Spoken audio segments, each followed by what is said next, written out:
AG ನ್ಯೂಸ್ಗೆ ಸ್ವಾಗತ. ಆಧುನೀಕರಣದ ನೆಪದಲ್ಲಿ ಅಮೂಲ್ಯವಾದ ಅರಣ್ಯ ಭೂಮಿಯನ್ನು ಒತ್ತುವರಿ ಮಾಡಿದರೆ ಕಠಿಣ ಕ್ರಮ ಕೈಗೊಳ್ಳಲಾಗುತ್ತೆ. ಅಲ್ಲದೆ ಕಾಡಾನೆಗಳ ಹಾವಳಿಯ ನಿಯಂತ್ರಣಕ್ಕೆ ಆನೆ ಕಾರಿಡಾರ್ ನಿರ್ಮಾಣ ಪ್ರಗತಿಯಲ್ಲಿ ಇದೆ ಅಂತ ಕರ್ನಾಟಕ ಸರ್ಕಾರದ ಅರಣ್ಯ ಮತ್ತು ಜೈವಿಕ ಹಾಗೂ ಪರಿಸರ ಖಾತೆ ಸಚಿವ ಈಶ್ವರ್ ಖಂಡ್ರೆ ಅವರು ಹೇಳಿದ್ದಾರೆ. ತಾಲೂಕಿನ ಬೆಕ್ಕೋಡು ಸಮೀಪದ ಮುಚ್ಚಿನ ಮನೆಯ ನೂತನ ದೇಗುಲದ ಪ್ರತಿಷ್ಠಾಪನಾ ಪ್ರಥಮ ಮಂಡಲೋತ್ಸವ ಸಮಾರಂಭಕ್ಕೆ ಆಗಮಿಸಿ ಸಂದರ್ಭದಲ್ಲಿ ಮಾತನಾಡಿ, ಇಡೀ ರಾಷ್ಟ್ರದಲ್ಲಿಯೇ ಪಶ್ಚಿಮ ಘಟ್ಟದ ಅರಣ್ಯ ಅತ್ಯಂತ ಅಮೂಲ್ಯವಾಗಿದೆ. ನದಿಗಳ ಉಗಮ ಸ್ಥಾನದ ಜೊತೆಗೆ ಸಕಲ ವೈವಿಧ್ಯ ಜೀವರಾಶಿಗಳ ಕಣಜವಾಗಿದೆ. ಅನಾದಿ ಕಾಲದಿಂದ ಕೂಡ ಮನುಷ್ಯ ಪ್ರಾಣಿಯ ಜೊತೆಯಲ್ಲಿಯೇ ಜೀವಿಸಿ ನೈಸರ್ಗಿಕ ಸಂಪತ್ತನ್ನು ಉಳಿಸಿದ್ದಾರೆ. ಅಂತೆಯೇ ಮುಂದಿನ ಭವಿಷ್ಯದ ಹಿತದೃಷ್ಟಿಯಿಂದ ನಾವುಗಳು ಕೂಡ ಮಾನವ ಮತ್ತು ಪ್ರಾಣಿ ಹಾಗೂ ಅರಣ್ಯವನ್ನ ಸಂರಕ್ಷಣೆಗೆ ಒತ್ತು ನೀಡಬೇಕಾಗಿದೆ. ಈ ನಿಟ್ಟಿನಲ್ಲಿ ನಾನು ಅರಣ್ಯ ಮಂತ್ರಿಯಾದ ಬಳಿಕ 101 ಕಿಲೋಮೀಟರ್ ರೈಲ್ವೆ ಕಂಬಿ ಬ್ಯಾರಿಕೇಡ್ ನಿರ್ಮಾಣಕ್ಕೆ ಸದ್ಯ 150 ಕೋಟಿ ನೀಡಿದ್ದು ಕಾಮಗಾರಿ ಪ್ರಗತಿಯಲ್ಲಿ ಇದೆ. ಉಳಿದ 300 ಕಿಲೋಮೀಟರ್ ಕಾಮಗಾರಿಗೆ 500 ಕೋಟಿ ಅಗತ್ಯತೆ ಬಗ್ಗೆ ಮುಖ್ಯಮಂತ್ರಿಗಳ ಗಮನಕ್ಕೆ ತಂದಿರುತ್ತೇನೆ. ಕಾಡಾನೆ ತುಳಿತದಿಂದ ಪ್ರಾಣ ಕಳೆದುಕೊಂಡ ಕುಟುಂಬಕ್ಕೆ ತ್ವರಿತ ಪರಿಹಾರ, ಬೆಳೆ ನಷ್ಟ ಪರಿಹಾರ, ಅರಣ್ಯ ಇಲಾಖೆಯಲ್ಲಿ ಖಾಲಿ ಇರುವ ಹುದ್ದೆಗಳ ನೇಮಕ, ಅರಣ್ಯ ಭೂಮಿ ಒತ್ತುವರಿ ಸೇರಿ 10 ಹಲವು ಕೆಲಸ ಮಾಡಿದ ಬಗ್ಗೆ ತಿಳಿಸಿದ್ದಾರೆ.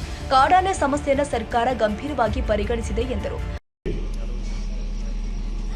ಶಿವಲಿಂಗೇಶ್ವರ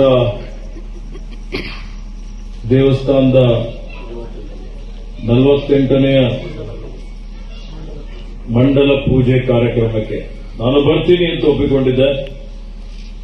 ಈ ಕಾರ್ಯಕ್ರಮಕ್ಕೆ ವಿಶೇಷವಾಗಿ ಪರಂ ಪೂಜ್ಯ ರಂಭಾಪುರಿ ಜಗದ್ಗುರುಗಳು ಇನ್ನಿತರ ಸ್ವಾಮೀಜಿಗಳು ಆಗಮಿಸಿದ್ದರು. ಆದರೆ ಬೆಳಗ್ಗಿನಿಂದ ಮಳೆನೂ ಇದೆ. ನಾನು ಬೆಂಗಳೂರಿನಿಂದ ಬಂದೆ. ಇವತ್ತು 2-3 ಕಾರ್ಯಕ್ರಮಗಳಿದ್ದು ನಿಮಗೆಲ್ಲ ಗೊತ್ತಿದ್ದ ಹಾಗೆ ಕಳೆದ ಡಿಸೆಂಬರ್ 4ನೇ ತಾರೀಕು ನಮ್ಮೆಲ್ಲರಿಗೆ ಅತ್ಯಂತ ಬಹಳಷ್ಟು ಈ ರಾಜ್ಯದ ಈ ನಾಡಿನ ಹೆಮ್ಮೆಯ ಒಂದು ಆನೆ ಅರ್ಜುನ್ ಆನೆ, ದಸರಾ ಅರ್ಜುನ್ ಅಂತ ಕರಿತೀವಿ. 8 ಸಲ ಅಂಬಾರಿಯನ್ನು ಹೊತ್ತುಕೊಂಡು ಇವತ್ತು ದಸರಾ ಉತ್ಸವಕ್ಕೆ ಮೆರುಗು ತಂದುಕೊಟ್ಟಂತಹ ಒಂದು ಆನೆ. ದಸರಾದಲ್ಲಿ ಜಂಬೂ ಸವಾರಿ ನೋಡಲಿಕ್ಕೆ ಸುಮಾರು ದೇಶದಾದ್ಯಂತ ವಿಶ್ವದಾದ್ಯಂತ ಜನ ಬರ್ತಾರೆ. ಅದಕ್ಕೆ ಒಂದು ಕಳೆ ಬರ್ತದೆ. ಈ ಆನೆ ಬಹಳ ಅಂದರೆ ಸುಮಾರು ನಮ್ಮ ಒಂದು ಬೆಲೆ ಸಾಕಾಣೆ ಕ್ಯಾಂಪ್ನಲ್ಲಿ ಇದಕ್ಕೆ ತರಬೇತಿ ಕೊಟ್ಟಂತದ್ದು, ಎಲ್ಲರ ಪ್ರೀತಿಗೆ ಪಾತ್ರರಾಗಿದ್ದಂತ ಆನೆ. ಅವತ್ತು ಪುಂಡಾನೆ ಕಾರ್ಯಾಚರಣೆಯಲ್ಲಿ ಯಸ್ಲೂರಿನಲ್ಲಿ ಇವತ್ತು ಬೇರೆ ಮತ್ತೊಂದು ಪುಂಡಾನೆಯ ದಾಳಿಯಿಂದ ಹೋರಾಟ ಮಾಡಿ ಮಾವುತನ ಮತ್ತು ಅನೇಕ ಅರಣ್ಯ ಇಲಾಖೆ ಅಧಿಕಾರಿಗಳ ಜೀವವನ್ನು ಉಳಿಸಿ ಈ ಆನೆ ಹುತಾತ್ಮ ಆದಂತಹ ಆನೆ ಹೆಸರಿನಲ್ಲಿ ಸ್ಮಾರಕ ನಿರ್ಮಾಣ ಮಾಡ್ತೀವಿ ಅಂತ ನಾವು ಘೋಷಣೆಯನ್ನು ಮಾಡಿದ್ದೇವೆ. ಅದಕ್ಕೆ ಯಸ್ಲೂರಿನಲ್ಲಿ ಸುಮಾರು ದಿವಸದಿಂದ ನಾನು ವಿನ್ಯಾಸ ಮಾಡಿದ್ದೆ. ಶಂಕುಸ್ಥಾಪನೆ ಆಗಬೇಕಾಗಿತ್ತು. ನಾವೆಲ್ಲರೂ ಸೇರಿದ್ದೇವೆ. ಹೀಗಾಗಿ ಇವತ್ತು ಶಂಕುಸ್ಥಾಪನೆ ಹಾಕಿ ಅಲ್ಲಿ ಕಾರ್ಯಕ್ರಮ ಮಾಡಿ ಬಂದಿದ್ದೇನೆ. ಯಸ್ಲೂರಿನಲ್ಲಿ ಒಂದು ಸ್ಮಾರಕ ಮಾಡ್ತೇವೆ. ಮತ್ತೆ ಬೆಲ್ಲೆಯಲ್ಲಿ ಈ ಆನೆ ಎಲ್ಲಿ ವಾಸಸ್ಥಾನ ಇತ್ತು ಆ ವಾಸಸ್ಥಾನದಲ್ಲಿ ನಾಗರಹೊಳೆ ಏನು ಅರಣ್ಯ ಪ್ರದೇಶದಲ್ಲಿ ಇದರ ಒಂದು ಸ್ಮಾರಕವನ್ನು ಮಾಡ್ತೀವಿ ಎಂದು ಘೋಷಣೆ ಮಾಡಿದ್ದೇವೆ. ಈ ಡಿಸೆಂಬರ್ 4ನೇ ತಾರೀಕಿನ ಒಳಗಾಗಿ ಆ ಸ್ಮಾರಕ ನಿರ್ಮಾಣ ಮಾಡಿ ಅದನ್ನು ಜನರಿಗಾಗಿ ಲೋಕಾರ್ಪಣೆ ಮಾಡ್ತೀವಿ ಅನ್ನುವಂತಹ ಒಂದು ಮಾತನ್ನು ತಗೊಂಡಿದ್ದೀವಿ. ಬಹಳ ಅತ್ಯಂತ ಕಳಕಳಿಯಿಂದ ನನಗೆ ಒಂದು ಮನವಿಯನ್ನು ಸಲ್ಲಿಸಿದ್ದೆ. ಮಾನವ ಪ್ರಾಣಿ ಸಂಘರ್ಷ ಇವತ್ತು ನಿನ್ನೆದಲ್ಲ, ಅನಾದಿ ಕಾಲದಿಂದಲೂ ಇದೆ. ಇವತ್ತು ನೀವೆಲ್ಲ ನೋಡ್ತಾ ಇದ್ದೀರಿ. ಇವೆಲ್ಲ ಹಿಂದಿನ ನಮ್ಮ ಹಿರಿಯರಿಗೆಲ್ಲ ನಾವು ನೋಡಿದ್ದೇವೆ ಯಾವ ರೀತಿಯಲ್ಲಿ ಅವರು ಪ್ರಾಣಿ ಪಕ್ಷಿಗಳ ಜೊತೆಯಲ್ಲಿ ಎಲ್ಲ ಈ ಭೂಮಂಡಲದ ಮೇಲೆ ಎಲ್ಲ ಜೀವರಾಶಿಗಳ ಜೊತೆಯಲ್ಲಿ ಅಂದರೆ ನೈಸರ್ಗಿಕ ಸಂಪತ್ತನ್ನು ಉಳಿಸಿಕೊಂಡು ಸಂರಕ್ಷಣೆ ಮಾಡಿ ಜೀವನ ಮಾಡಿದ್ದು ನಮಗೆಲ್ಲ ಗೊತ್ತಿದೆ. ಆದರೆ ಈ ಆಧುನೀಕರಣದಿಂದ ಏನಾಗಿದೆ ನಾವು ನೋಡ್ತಾ ಇದ್ದೇವೆ. ದಿನೇ ದಿನೇ ಮಾನವ ಪ್ರಾಣಿ ಸಂಘರ್ಷ ಜಾಸ್ತಿ ಆಗ್ತಾ ಇದೆ. ಯಾಕೆ ಆಗ್ತಾ ಇದೆ ಅಂತ ನಾವೆಲ್ಲ ಕೂಡ ಆಲೋಚನೆ ಮಾಡಬೇಕಾಗ್ತದೆ. ಯಾಕೆಂದರೆ ಇವತ್ತು ನೋಡಿ ಅರಣ್ಯ ಪ್ರದೇಶ ಇವತ್ತು ಕರ್ನಾಟಕ ರಾಜ್ಯದಲ್ಲಿ ಪಶ್ಚಿಮ ಘಟ್ಟದಲ್ಲಿ ಬಹಳ ಅತ್ಯಂತ ಶ್ರೀಮಂತವಾದಂತ ಅತ್ಯಂತ ವಿಶಿಷ್ಟವಾದಂತ ಜೀವ ವೈವಿಧ್ಯಮಯ ತಾಣ ಅಂದ್ರೆ ಇದು ಹಾಸನ್, ಚಿಕ್ಕಮಗಳೂರು, ಮಂಗಳೂರು ಈ ರೀತಿಯಲ್ಲಿ ಚಾಮರಾಜನಗರ, ಮೈಸೂರು ಬರ್ತದೆ. ಬಹಳ 8 ವಿಶ್ವವಿಖ್ಯಾತ ಹಾಟ್ಸ್ಪಾಟ್ಗಳಲ್ಲಿ ಇವತ್ತು ಶೋಲಾ ಅರಣ್ಯ ಹಿಡ್ಕೊಂಡು ಈ ಭಾಗ ಬರ್ತದೆ. ಇವತ್ತು ಈ ಪಶ್ಚಿಮ ಘಟ್ಟದಿಂದಲೇ ನಮ್ಗೇನ್ ನೀರು ಬರ್ತದೆ, ನದಿಯ ಉಗಮ ಸ್ಥಾನನೇ ಪಶ್ಚಿಮ ಘಟ್ಟ. ಅತ್ಯಂತ ಮಹತ್ವದಾದಂಥದ್ದು. ಭವಿಷ್ಯತ್ತಿಗಾಗಿ, ಮುಂದಿನ ಪೀಳಿಗೆಗಾಗಿ ಸಂರಕ್ಷಣೆ ಮಾಡುವಂಥದ್ದು ಅವಶ್ಯಕತೆ ಇದೆ. ಅರಣ್ಯ ಸಂರಕ್ಷಣೆ ಮಾಡಬೇಕು, ವನ್ಯಜೀವಿ ಸಂರಕ್ಷಣೆ ಮಾಡಬೇಕು. ಅದಕ್ಕಿಂತ ಹೆಚ್ಚಿನದಾಗಿ ಮಾನವನ ಜೀವ ಅತ್ಯಮೂಲ್ಯವಾದಂಥ ಅದನ್ನು ಸಂರಕ್ಷಣೆ ಮಾಡುವಂಥದ್ದು ನಮ್ಮೆಲ್ಲರ ಆದ್ಯ ಕರ್ತವ್ಯವಾಗಿದೆ.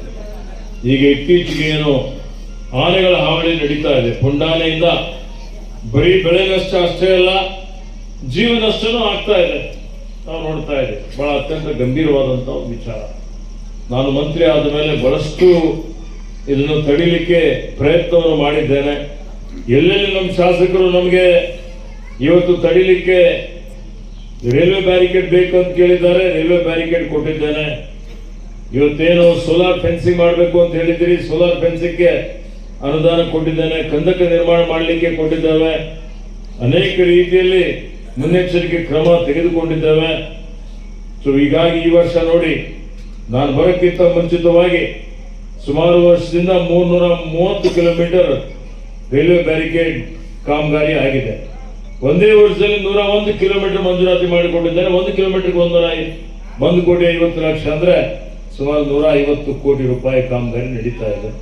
ಇನ್ನೂ 300 ಕಿಲೋಮೀಟರ್ ಮಾಡಬೇಕು ಅನ್ನುವಂಥ ಪ್ರಸ್ತಾವ ಇದೆ. ಅದಕ್ಕೆ 500 ಕೋಟಿ ರೂಪಾಯಿ ಬೇಕಾಗ್ತದೆ. 500 ಕೋಟಿ ರೂಪಾಯಿನೂ ಆಯವ್ಯಯದಲ್ಲಿ ಇವತ್ತು ಹಣ ಮೀಸಲಿಕ್ಕದೇ ಇದ್ದರೂ ಹೆಚ್ಚುವರಿಯಾಗಿ ಕೊಡಬೇಕು ಅಂತ ಮಾನ್ಯ ಮುಖ್ಯಮಂತ್ರಿಯವರಿಗೆ ಒತ್ತಾಯ ಮಾಡಿದ್ದಾರೆ.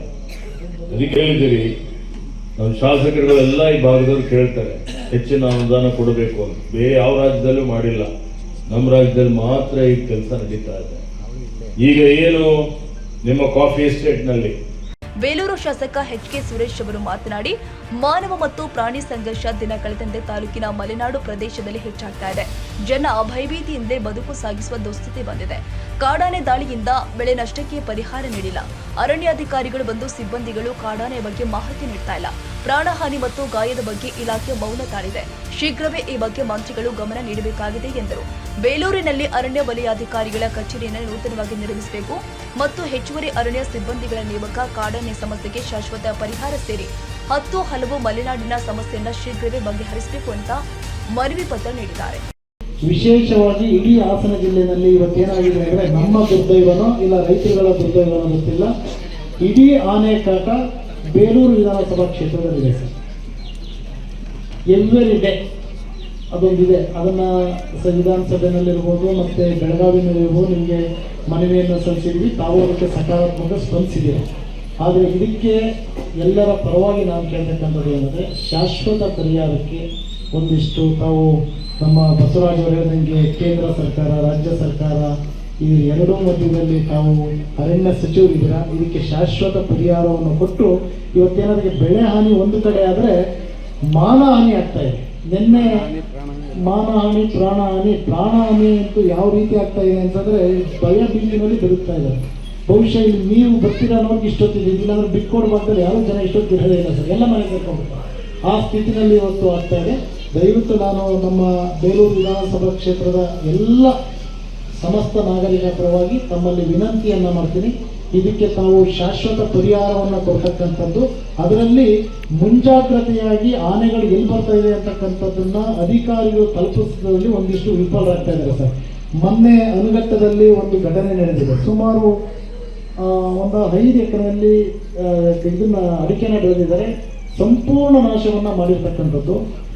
ಮೊನ್ನೆ ಒಬ್ಬ ಹ್ಯಾಂಡಿಕ್ಯಾಪ್ಟು ಬೈಕಲ್ಲಿ ಹೋಗ್ತಾ ಇರ್ತಕ್ಕಂಥದ್ದನ್ನ ಅವನೇನೋ ಇಳಿದು ಓಡೋಗಿದ್ದಾನೆ. ಆ ಬೈಕನ್ನು ಸಹ ಚೂರು ಮಾಡಿ ಅದಿದಾಗಿದೆ. ಅದಕ್ಕೆ ಪರಿಹಾರ ಕೊಡೋದ್ರಲ್ಲಿ ವಿಫಲರಾಗ್ತಾ ಇದೆ ಸರ್. ಒಂದು ಆಟೋ ಮೊನ್ನೆ ತಾನೇ ಆಗಿದೆ. ಈ ಭಾಗದಲ್ಲಿ ಒಂದಿಷ್ಟು ಜಾಸ್ತಿ ಇದಾಗ್ತಾ ಇದೆ. ತಾವು ಅದರಲ್ಲೂ ವಿಶೇಷವಾಗಿ ಏನು ಅರ್ಜುನನ ಇವತ್ತು ಒಂದು ಶಂಕುಸ್ಥಾಪನೆ ಮಾಡಿದರೆ ನಿಜವಾಗ್ಲೂ ಸಹ ಅದು ಈ ರಾಜ್ಯಕ್ಕೆ ತಮಗೆ ಘನತೆ ತರ್ತಕ್ಕಂಥ.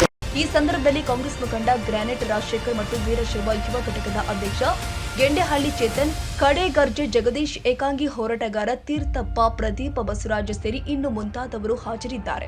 ವೀರಶೈವ ಲಿಂಗಾಯತ ಸಮಾಜಕ್ಕೆ ತನ್ನದೇ ಆದ ಇತಿಹಾಸವನ್ನ ಹೊಂದಿರುವ ಸಮಾಜ ರಾಜಕೀಯ, ಶೈಕ್ಷಣಿಕ ಮತ್ತು ಆರ್ಥಿಕವಾಗಿ ಸದೃಢವಾಗಿ ಬೆಳೆಯುವ ಮೂಲಕ ನಾಡಿಗೆ ತಮ್ಮದೇ ಆದ ಕೊಡುಗೆ ನೀಡಲು ಮುಂದಾಗಬೇಕಾಗಿದೆ. ಈ ನಿಟ್ಟಿನಲ್ಲಿ ಮುಚ್ಚಿನ ಮನೆ ಗ್ರಾಮಸ್ಥರು ನೂತನ ದೇಗುಲದ ಮಂಡಲೋತ್ಸವಕ್ಕೆ ನಮ್ಮನ್ನ ಕರೆದಿದ್ದು ನಿಜಕ್ಕೂ ಖುಷಿ ನೀಡಿದೆ ಎಂದು ಅರಣ್ಯ ಮಂತ್ರಿಗಳು ಆದ ಈಶ್ವರ್ ಖಂಡ್ರೆ ಹರ್ಷ ವ್ಯಕ್ತಪಡಿಸಿದ್ದಾರೆ. ತಾಜಾ ಸುದ್ದಿಗಾಗಿ ಎಜೆ ನ್ಯೂಸ್ 24x7 ಗೆ ಸಬ್ಸ್ಕ್ರೈಬ್ ಮಾಡಿ ಮತ್ತು ಬೆಲ್ ಐಕಾನ್ ಒತ್ತಿ ತಪ್ಪದೇ ಲಿಂಕ್ ಶೇರ್ ಮಾಡಿ.